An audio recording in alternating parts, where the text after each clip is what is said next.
My name's Rebecca and welcome to my piano studio. I love being on YouTube and teaching everybody from beginner to even more advanced how to improvise on the piano. I'm teaching you things that maybe you never learned from your piano teacher growing up. I played piano for a really long time, but I never learned things that are just as important to reading music, which is to be able to sit down at the piano and make music every single time I sit down to practice. And because I had to teach myself, I thought that's a great thing to teach other people. So we've been making our way through the circle of fifths. The circle of fifths is a fantastic tool that starts at C major and it goes around clockwise or counterclockwise, and each time it's adding either a sharp or a flat to the key signature. The circle of fifths is a really amazing tool, and I've done a couple of videos on how to use the circle of fifths to help you, so make sure to check those out, linked in the description box below. At first, we started out in the key of C major. We went clockwise around the circle until we reached B major, which was 5 sharps.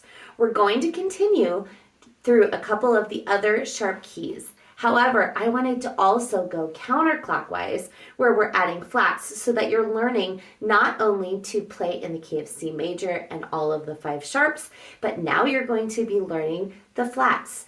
Today we're going to learn the major chords in the key of E flat major, which is 3 flats. So we started out in C major, we added a flat, and that's F major. We added a second flat, that's B flat major. And here we are today with our third flat, and that is E flat major. Now this key was always one that kind of gave me trouble because it starts on a black key.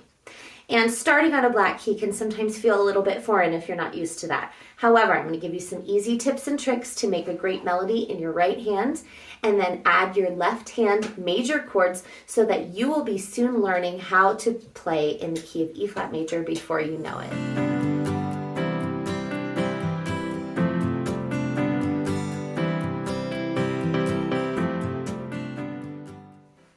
If making music every time you sit down at the piano is something that interests you, I would love to have you join me by subscribing, comment on the videos, and share them. All those things help me. And of course, I'm a Starbucks addict. I love their tea with extra strawberry acai base if you've never tried it. So you can feel free to buy me a coffee as well.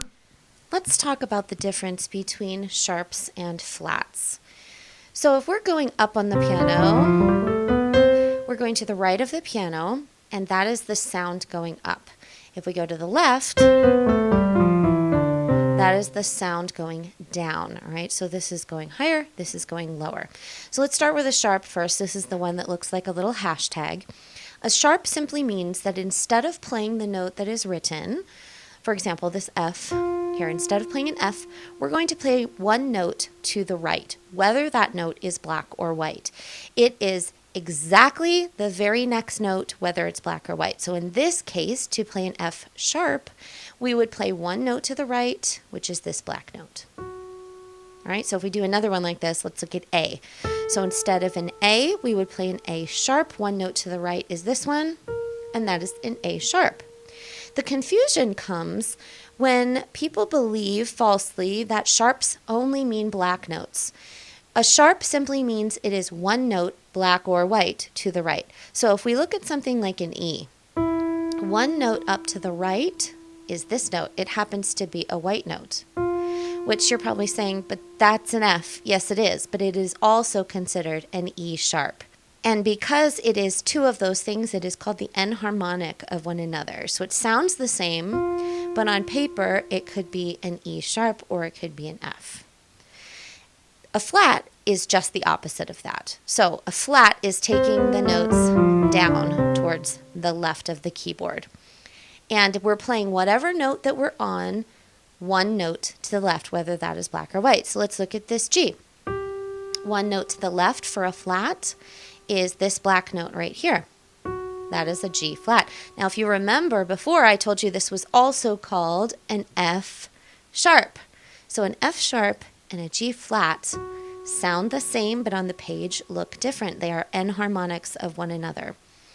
And the same thing is true that if we are starting on any note, we're going down to the left one, whether it's black or white. So if we start here on F and we're doing an F flat, one note to the left is this E. So an E and an F flat are the same note. That's the difference between flats and sharps.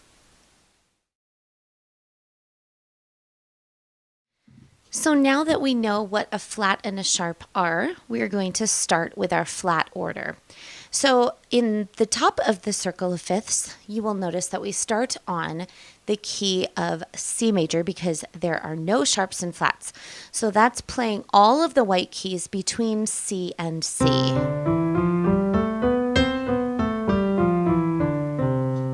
Then, since we're going counterclockwise, we're going to go up 4 notes in the key of C, and that leads us to an F. So there's our first flat. The B flat is our first flat. So in the key of F, we play all of the white notes between F and F, except for the B. We play this note, which is the B flat.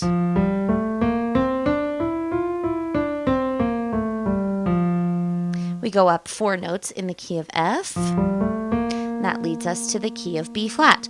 So the key of B flat has the B flat from the F, and then we add one more, which is our E flat here. So the key of B flat is from B flat to B flat, remembering not to play the B and the E.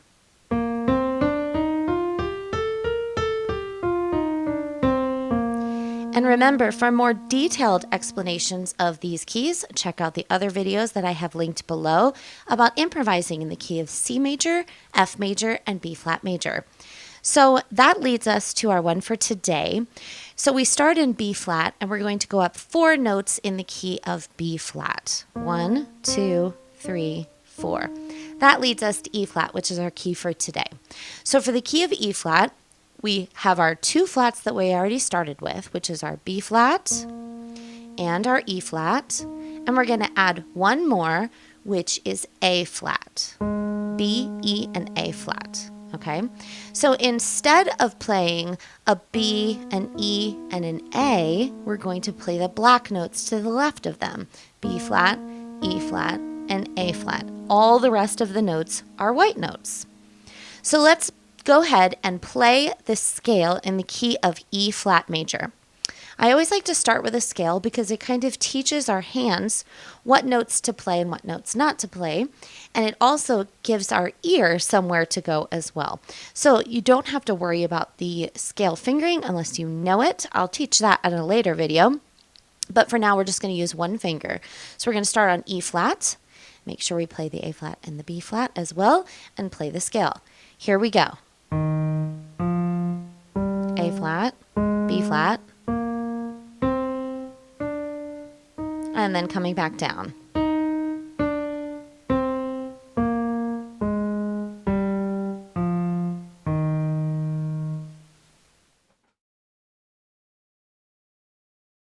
Now that we understand our key, which is our E flat key with the A flat and the B flat in the middle of it, we're going to create a melody in the key of E flat. Make sure to check out the video that I just did of the 5 essential things that you need to make a great melody. A couple of those, we're going to talk about that here. And the first thing is that we want to keep our melody between the octave. The octave is E flat to E flat. And I'm not saying that melodies can never go outside of an octave, but what we do not want is for our melody to be popping around so much that our ear doesn't understand what it's hearing. So listen to the difference of going outside of the octave and staying within the octave. So here is the wrong way to do it. This is playing in the key of E flat and beginning and ending on an E flat, but going outside the octave, something like this.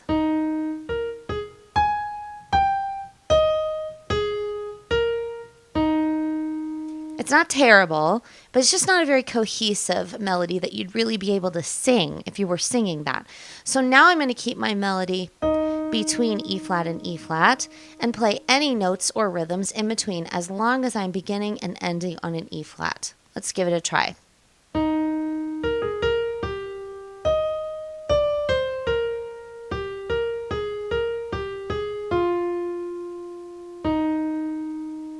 The reason I'm using my right hand is because we're using a right-handed melody so that our left hand is ready to do some chords in the left hand.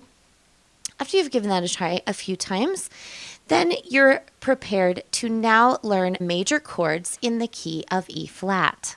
So let's go to the left-hand side now and talk about how we are going to build some chords in the key of E flat. So for the first chord, we're going to build a chord on top of this E flat. We're building a triad, which is a set of 3 notes on top. So to build the first triad, we're going to go up 3 notes. 1, 2, 3. So we have E flat and a G. And then we're going to go up 5 notes from our E flat. 1, 2, 3, 4, 5. B flat. So our first triad, or our tonic triad, is E flat, G, B flat. That's an E flat major chord. So this is the chord that we're going to begin and end on. And remember that we now have more black notes than we have been used to so far, but that's fine. We just have to remember which ones they are. And we're going to go to our 4 chord. Okay, so 1, 2, 3, 4. We said if we built a triad on top, that would be A flat, C, E flat. So we're going from an E flat chord to an A flat chord. However, that jump is kind of a lot.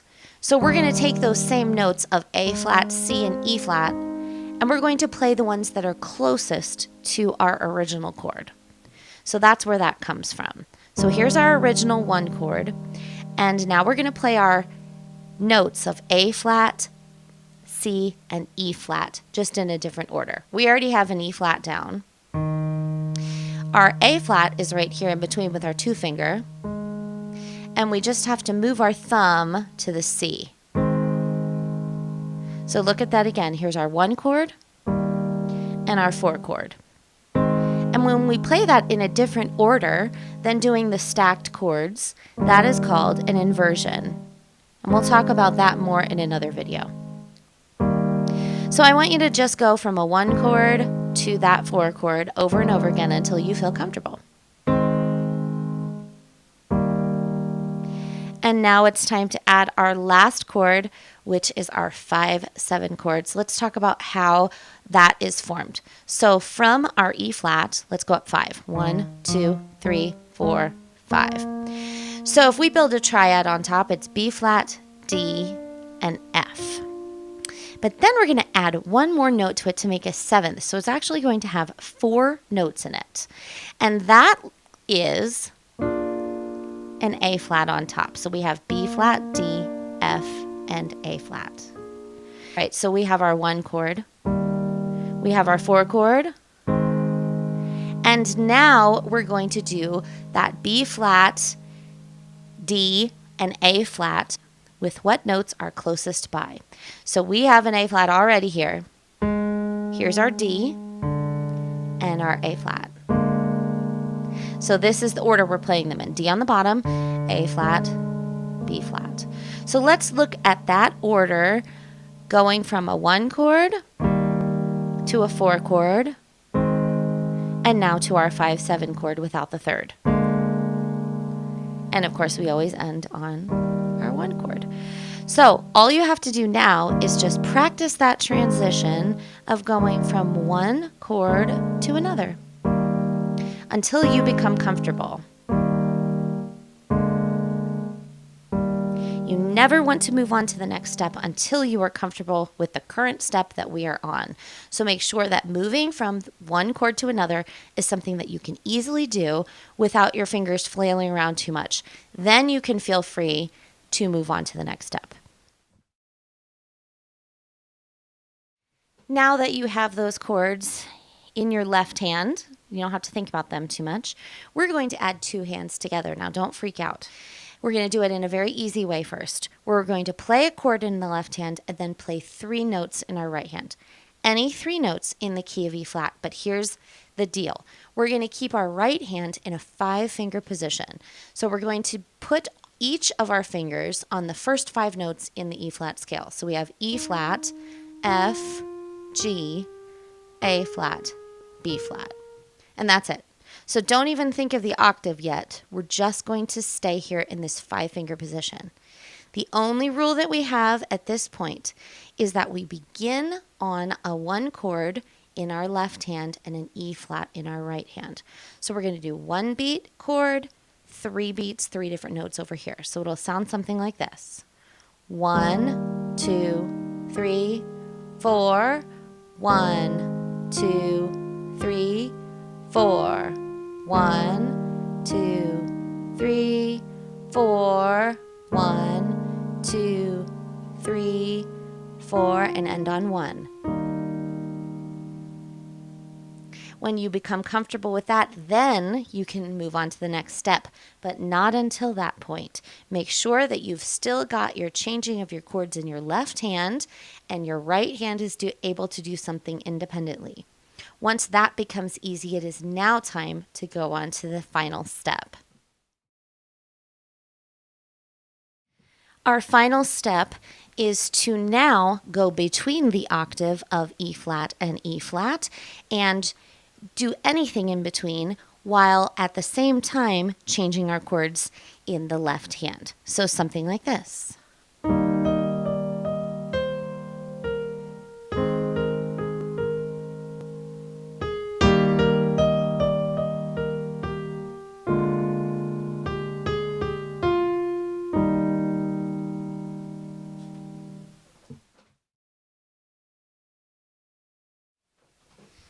I have a bonus step for you if you would like to make your melodies sound just a little bit more musical.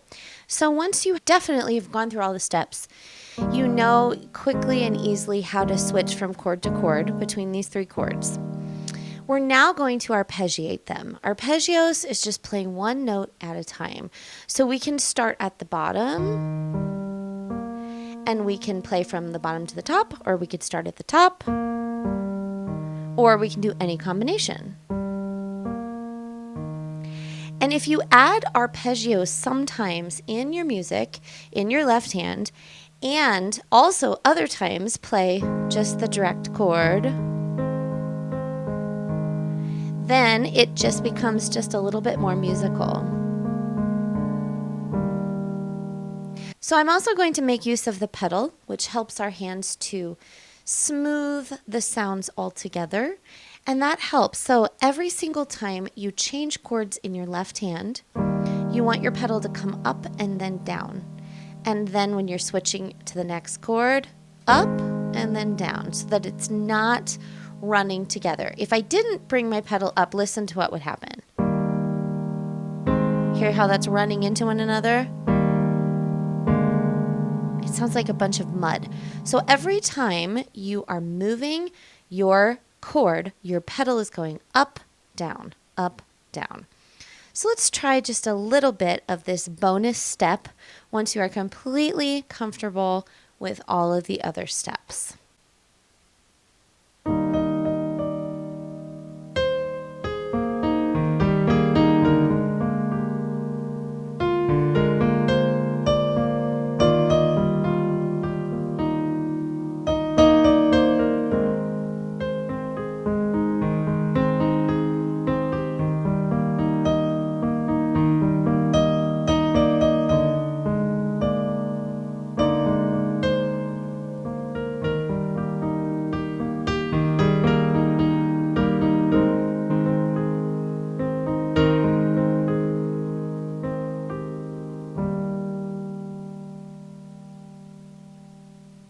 I hope you enjoyed today and learning how to play in a brand new key.